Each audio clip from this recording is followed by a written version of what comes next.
ध्यान दो, पढ़ना ही हो, उसे मत उधर ध्यान मत दो। Albert Einstein had a walrus like क्या था? वॉलरस लाइक क्या था? मॉन्स्टर था ना। मॉन्स्टर मतलब क्या होता है? मूंछ। और बियर्ड मतलब क्या होता है? दाढ़ी। और हेयर मतलब क्या होता है? और आइज मतलब? ठीक है, आगे देखिए 19 Einstein was solving the most difficult problems in his subject. कह रहा है कि आइंस्टीन जो थे वो सबसे हार्ड कठिन प्रॉब्लम्स क्वेश्चन सोल्व कर रहे थे। कौन सा विषय में? यस, फिजिक्स मतलब भौतिकी में ना, याद रखिए। फिजिक्स में वो सबसे कठिन सवाल को हल कर रहे थे। क्वेश्चन 20 देखो, पढ़ा चुके हैं। The pair finally married. Finally मतलब अंतोगतवा। अंतोगतवा जो पेयर था, जोड़ा था, वो शादी कब किया? जनवरी 1903 में। ठीक है, क्वेश्चन देखिए 21 क्या है?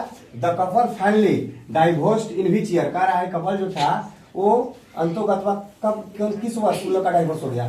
तलाक कब हुआ? 1919। Einstein published his general theory of relativity in which year. कह रहा है आइंस्टीन जो थे अपना जो थ्योरी था वो कौन सा वर्ष पब्लिश किए?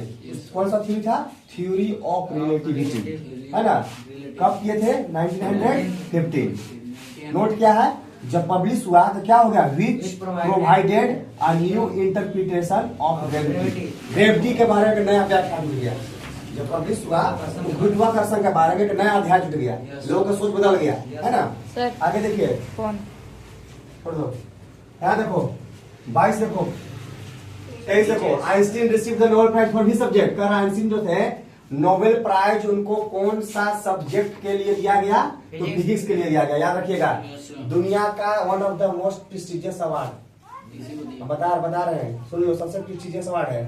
दुनिया सबसे प्रेस्टिजियस होता है ग्रैमी अवार्ड, है ना, ग्रैमी अवार्ड। और ऑस्कर भी होता है। और साइंस के क्षेत्र में, विज्ञान के क्षेत्र में सबसे बड़ा अवार्ड होता है नोबेल पुरस्कार, जिसको कहीं कहीं नोबेल ही बोलते हैं, नोबेल।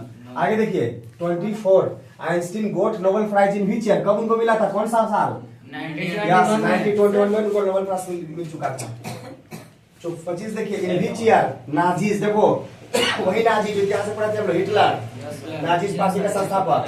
कह रहा है कि कौन सा साल में Nazis come to power in Germany. कह रहा है नाजी लोग थे वो जर्मनी में अपना ताकत में कब आए? तो इन 1933 में आए। Who was Franklin D Roosevelt. कह रहा फ्रैंकलिन डी रूजवेल्ट कौन था? तो अमेरिकन प्रेसिडेंट, याद रखिएगा।